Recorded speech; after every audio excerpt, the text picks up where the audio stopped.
27 फरवरी 2023 प्रातः मुरली। ओम शांति। बाप दादा मधुबन। बाबा ने सुनाया आज मीठे बच्चे, बाप आया है बेहद सृष्टि की सेवा पर नरक को स्वर्ग बनाना। बाप आया है बेहद सृष्टि की सेवा पर नरक को स्वर्ग बनाना। ये सेवा कल्प कल्प बाप ही करते हैं। प्रश्न बाबा ने किया, संगम की कौन सी रस्म सारे कल्प से न्यारी है?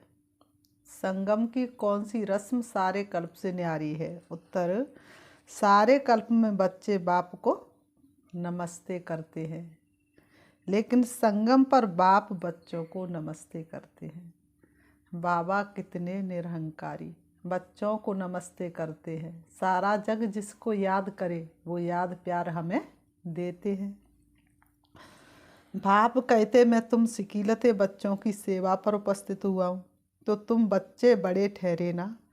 बाप कल्प के बाद बच्चों के पास आते हैं, सारी सृष्टि के किचड़े को साफ कर नरक को स्वर्ग बनाने। बाप जैसा निराकारी निरंकारी और कोई हो नहीं सकता। बाप अपने थके हुए बच्चों के क्या करते हैं? पांव दबाते हैं। ओम शांति। बाप आने से ही पहले पहले बच्चों को क्या करते हैं? बताओ। नमस्ते करते हैं ना। बच्चों को नमस्ते करें या बच्चे बाप को नमस्ते करें? बच्चे बाप को नमस्ते करें। नहीं, पहले बाप को नमस्ते करना पड़े। संगम युग की रस्म रिवाज ही सबसे न्यारी है।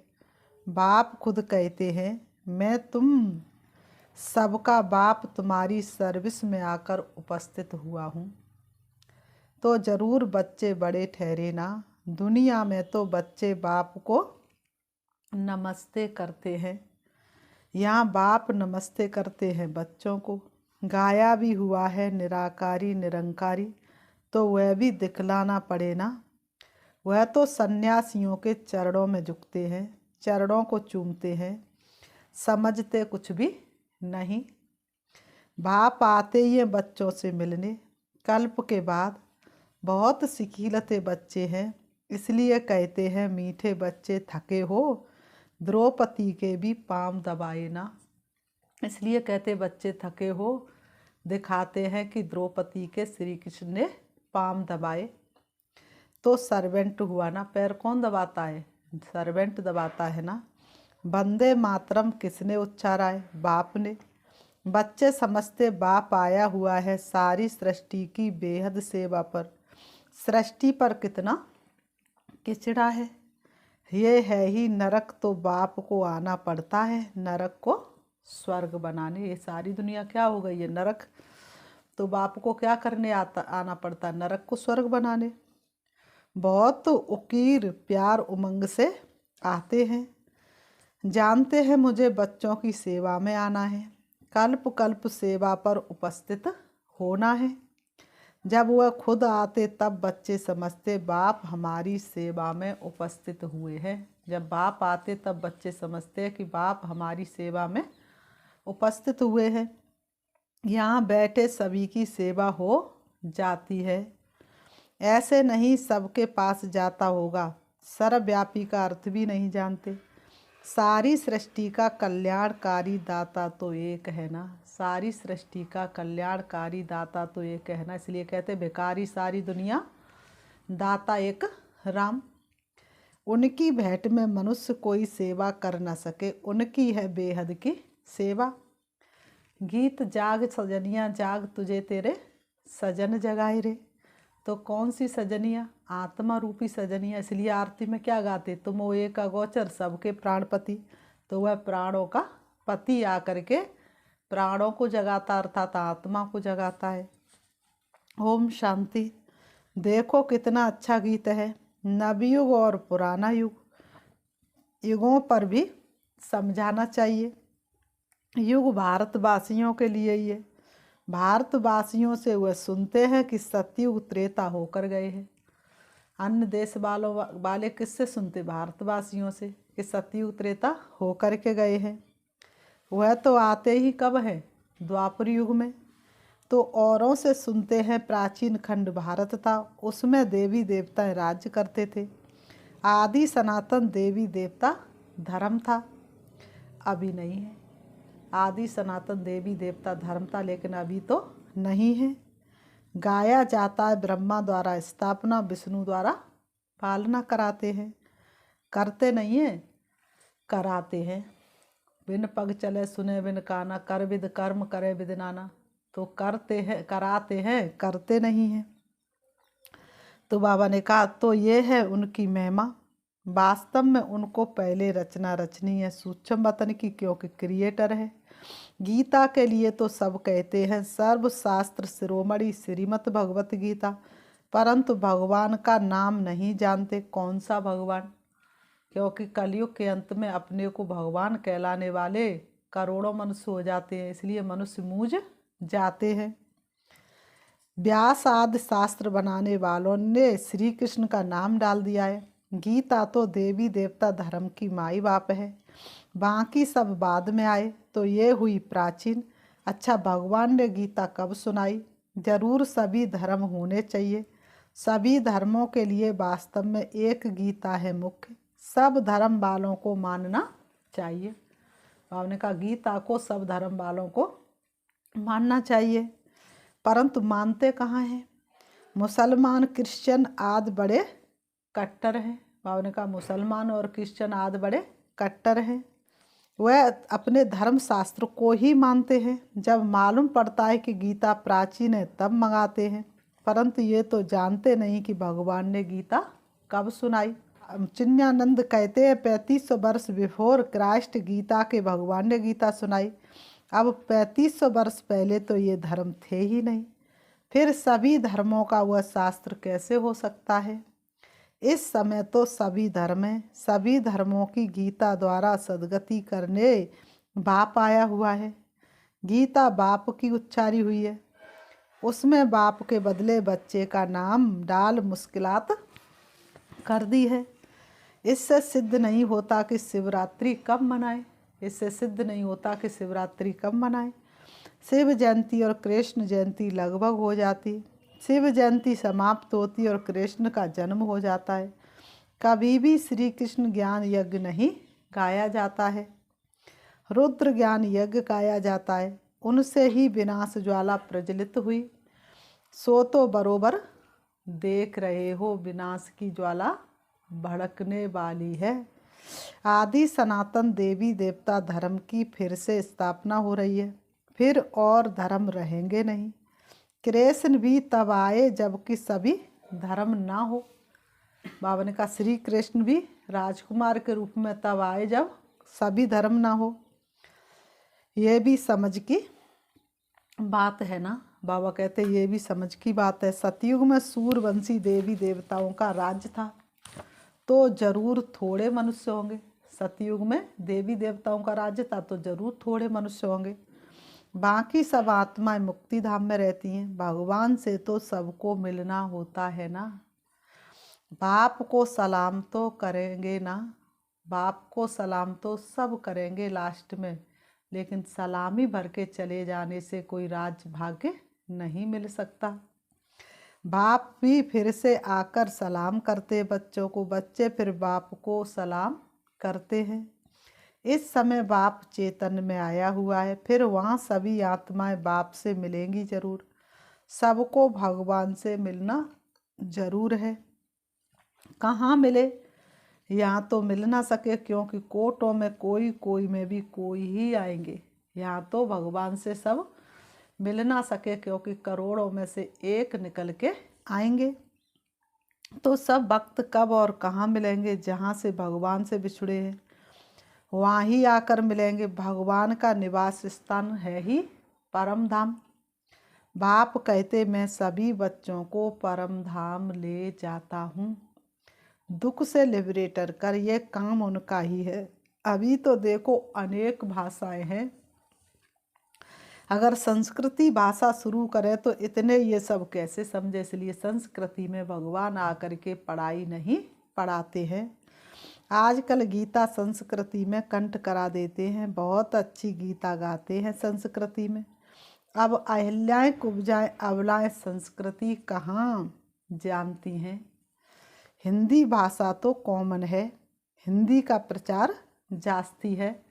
तो भगवान ने भी आकर के किस भाषा में गीता सुनाई? हिंदी भाषा में। और सतयुग में भी कौन सी भाषा होगी? हिंदी भाषा। भगवान भी हिंदी में सुना रहे हैं।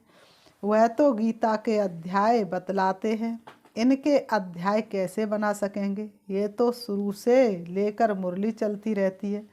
बाप को आना ही है पति सृष्टि को पावन बनाने। हेवनली गॉड फादर तो जरूर स्वर्ग ही क्रिएट करेगा, नरक को थोड़े ही रचेगा। नरक की स्थापना रावण करते, स्वर्ग की स्थापना बाप करते हैं। उनका राइट नाम शिव ही है, उनका सही नाम शिव ही है।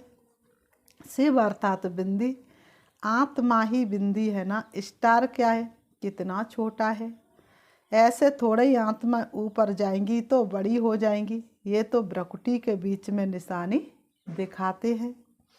कहते भी है भ्रकुटी के बीच चमकता एक अजब सितारा। तो आत्मा कहाँ रहती है? दोनों भ्रवों के बीच, भ्रकुटी में।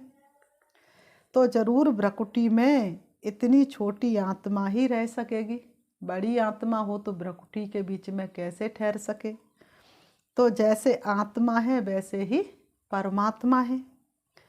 परंतु बंडर ये है जो हर एक इतनी छोटी आत्मा में सभी जन्मों का पार्ट भरा हुआ है। बाबा ने कहा जो कभी घिसता नहीं है, फार एवर चलता रहेगा। कितनी गुहा बातें हैं। आगे कब ये बातें सुनाई थी क्या? बाबा पूछ रहे आगे कब ये बातें सुनाई थी क्या? आगे तो कहते थे लिंग रूप है, अंगुष्ठाकार है। पहले ही अगर ये बातें सुनाते तो तुम समझ भी नहीं सकते। आते ही आते बाबा अगर ये बातें सुनाते तो तुम बच्चे समझ भी नहीं सकते। अभी बुद्धि में धीरे धीरे ये सारी बातें बैठती हैं। स्टार तो सब कहेंगे। साक्षात्कार भी स्टार का होता है। तुमको साक्षात्कार किस चीज़ का होना चाहिए? किस चीज़ का चाहिए? नई दुनिया का। नई दुनिया स्वर्ग रचते हैं बाप, वही सबको नई दुनिया स्वर्ग में भेज देंगे। खुद एक ही बार आते हैं। अब मनुष्य मांगते हैं शांति, क्योंकि सभी शांति में ही जाने वाले हैं, इसलिए सब शांति मांगते। सुख तो कम मांगते हैं। कहते सुख कागविष्टा समान है। गीता में तो है राजयोग, जिससे राजाओं का राजा बनते हैं। जो कहते सुख कागविष्टा समान है तो उनको राजाई कैसे मिले? ये तो प्रवृत्ति मार्ग की बात है। सन्यासी तो गीता को भी उठा ना सके। बाबा कहते सन्यासी तो गीता को भी उठा ना सके।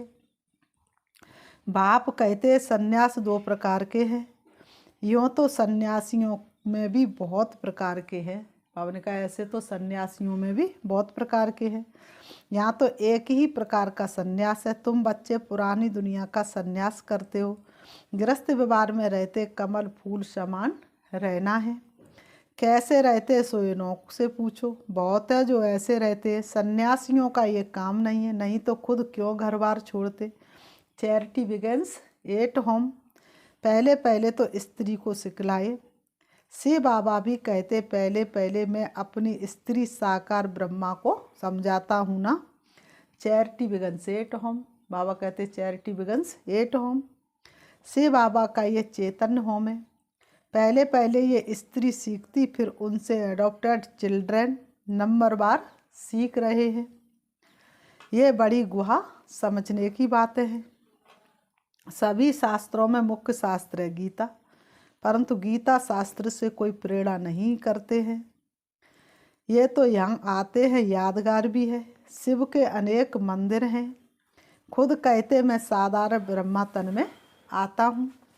ये अपने जन्मों को नहीं जानते। एक की बात तो है नहीं, सभी ब्रह्मा मुख वंशावली बैठे हैं।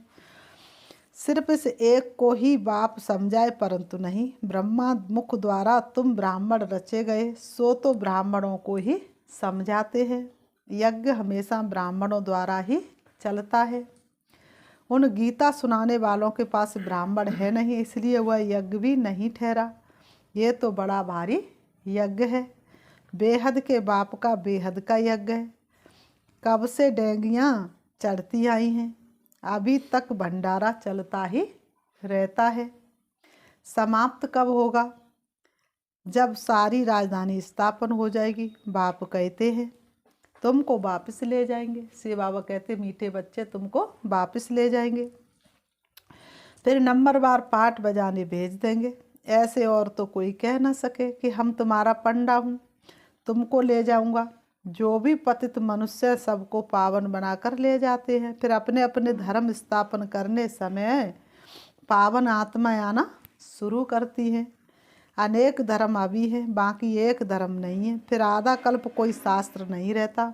तो गीता सब धर्मों की, सब शास्त्रों की शिरोमणि है, क्योंकि इससे ही सबकी सद्गति होती है। तो समझाना चाहिए सद्गति है भारतवासियों की, बाकी गति तो सबकी होती है। भारतवासियों में भी ज्ञान वह लेते जो पहले पहले परमात्मा से अलग हुए हैं। वही पहले पहले ज्ञान सुनने के लिए आएंगे, वही पहले ज्ञान लेंगे, वही फिर पहले पहले जाना शुरू करेंगे। जाना भी उनसे ही शुरू होगा। नंबरवार फिर सबको आना है। बाबा कहते नंबरवार फिर सबको आना है। सब नंबर 12 है। सतो रजो तमो में, तमो से तो सबको पार करना है। चाहे कोई भले ही कलयुग में आइए आत्मा परम धाम से उतर के, अभी कल्प की आयु पूरी हुई है, सभी आत्माएं हाजिर हैं, बाप भी आ गया है। हर एक को अपना पार्ट बजाना है। नाटक में सभी एक्टर्स इकट्ठे तो नहीं आते, अपने अपने टाइम पर आते हैं। बाप ने समझाया है नंबरवार कैसे आते हैं। वर्णों का राज भी समझाया है। चोटी तो ब्राह्मणों की है, परंतु ब्राह्मणों को भी रचने वाला कौन है? शूद्र तो नहीं रचेंगे। चोटी के ऊपर फिर ब्राह्मणों का बाप ब्रह्मा, ब्रह्मा का बाप फिर है शिव बाबा। तो तुम हो शिवु बंसी ब्रह्मा मुख बंसावली। तुम ब्राह्मण फिर सो देवता बनेंगे। वर्णों का हिसाब समझाना है। बच्चों को राय भी दी जाती है। ये तो जानते सब एक जैसे होशियार तो नहीं है। कोई नए के आगे विद्वान पंडित आदि डिबेट करेंगे तो वह समझा नहीं सकेंगे। तो कह देना चाहिए कि मैं नई हूँ, आप फलाने टाइम पर आना, फिर हमारे से बड़े आपको आकर समझाएंगे, मेरे से तीखे और हैं। क्लास में नंबरवार होते हैं ना, देह अभिमान में नहीं आना चाहिए। बाबा कहते देह अभिमान में नहीं आना चाहिए, नहीं तो आबरू इज्जत चली जाती है। कहते हैं बीके तो पूरा समझा नहीं सकते, इसलिए देह अभिमान छोड़ रेफर करना चाहिए। इसलिए बाबा ने कहा अपना देह अभिमान छोड़ रेफर करना चाहिए। और तरफ बाबा भी कहते हैं ना, हम ऊपर से पूछेंगे। पंडित लोग तो बड़ा माथा खराब करेंगे, तो उनको कहना चाहिए मैं सीख रही हूँ, माफ़ करिए, आप कल आना तो हमारे बड़े भाई बहनें आपको समझाएंगे। महारथी घोड़े सवार प्यादे तो है ना, किनों की शेर पर सवारी भी है। शेर सबसे तीखा होता है, जंगल में अकेला रहता है, हाथी हमेशा झुंड में रहता है। अकेला होगा तो कोई मार भी दे। शेर तीखा होता है, शक्तियों की भी किस पर सवारी दिखाते? शेर पर सवारी दिखाते। क्यों दिखाते हैं? क्योंकि शक्तियाँ सबसे तीखी होती है। तुम्हारी मिशन भी बाहर निकलनी है। बाबा ने कहा तुम्हारी मिशन भी बाहर निकलनी है, परंतु बाबा देखते हैं पान का बीड़ा उठाने वाला कौन है। प्राचीन देवता धर्म किसने स्थापन किया, वह सिद्ध कर बताना है। बहुत तो गॉड गॉडेज भी कहते हैं, वह समझते गॉड गॉडेज अलग है, ईश्वर अलग है। लक्ष्मी नारायण को भगवान भगवती कहते हैं, परंतु लॉ के विरुद्ध है। वह तो है, लक्ष्मी नारायण कौन है? देवी देवता है। अगर लक्ष्मी नारायण को भगवान भगवती कहते तो ब्रह्मा विष्णु शंकर को पहले भगवान कहना पड़े। समझ भी चाहिए। फिर बाबा ने कहा अच्छा मीठे मीठे सिकीलते बच्चों प्रति माता पिता बाप दादा का याद प्यार और गुड मॉर्निंग रूहानी बाप की, रूहानी बच्चों को नमस्ते। हम रूहानी बच्चों की रूहानी बाप दादा को याद प्यार और नमस्ते नमस्ते नमस्ते। धारणा के लिए मुख्य सार नंबर 1, देह अभिमान छोड़ अपने से बड़ों को आगे करना है। बाबा कहते दे अभिमान छोड़, अपने से बड़ों को आगे करना है।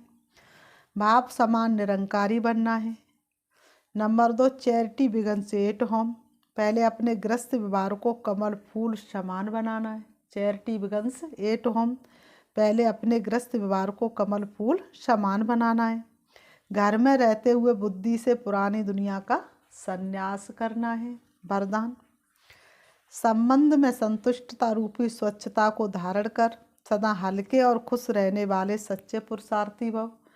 संबंध में संतुष्टता रूपी स्वच्छता को धारण कर सदा हल्के और खुश रहने वाले सच्चे पुरुषार्थी भव। स्पष्टीकरण है, सारे दिन में वैरायटी आत्माओं से संबंध होता है, उसमें चेक करो कि सारे दिन में स्वयं की संतुष्टता और संबंध में आने वाली दूसरी आत्माओं की संतुष्टता की परसेंटेज कितनी रही। संतुष्टता की निशानी स्वयं भी मन से हल्के और खुश रहेंगे और दूसरे भी खुश रहेंगे। स्वयं भी हल्के और खुश रहेंगे, दूसरे भी खुश रहेंगे। संबंध की स्वच्छता अर्थात संतुष्टता, यही संबंध की सच्चाई और सफाई है। इसलिए कहते सच तो बैठो नच। सच बैठ जाए तो अंदर से नाचना आए।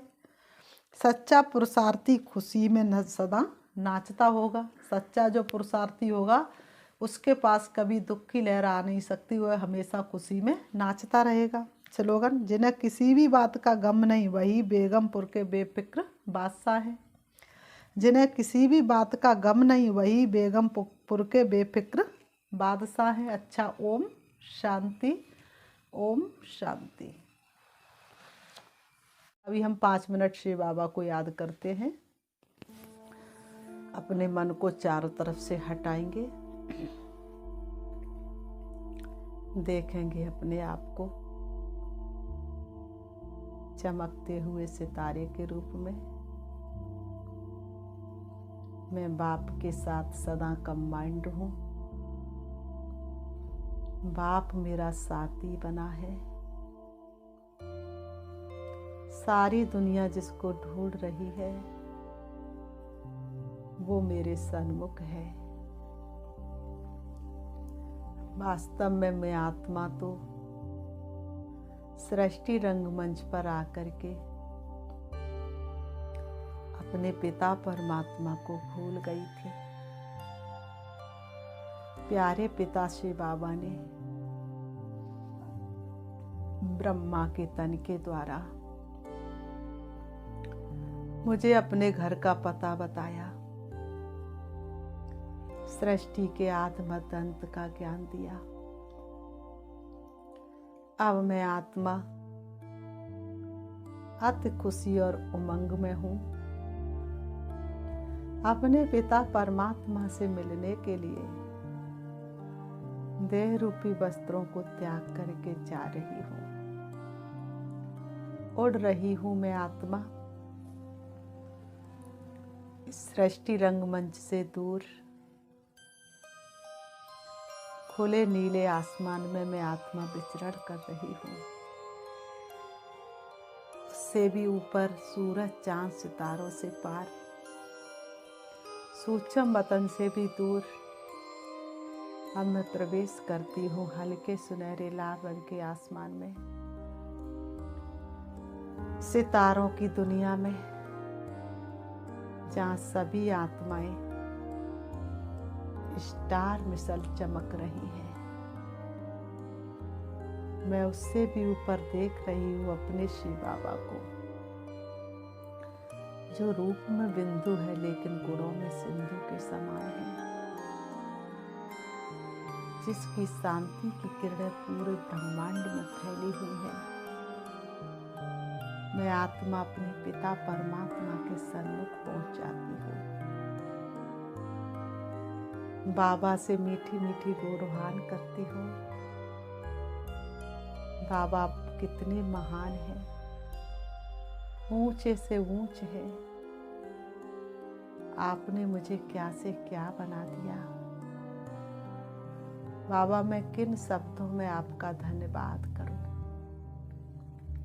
श्री बाबा से शक्तिशाली किरणें निकल निकल के मुझ में समाती जा रही है।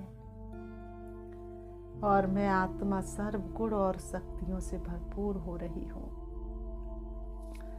शिव बाबा से शक्ति लेकर मैं आत्मा परम धाम से नीचे, सूक्ष्म वतन से भी नीचे, तारागढ़ से भी नीचे, चंद्रमा से भी नीचे, सूरज से भी नीचे आ जाती हूँ। सृष्टि रंगमंच पर आकर के दोनों ब्रह्मों के बीच भ्रकुटी में विराजमान हो जाती हूँ। ओम शांति, ओम शांति।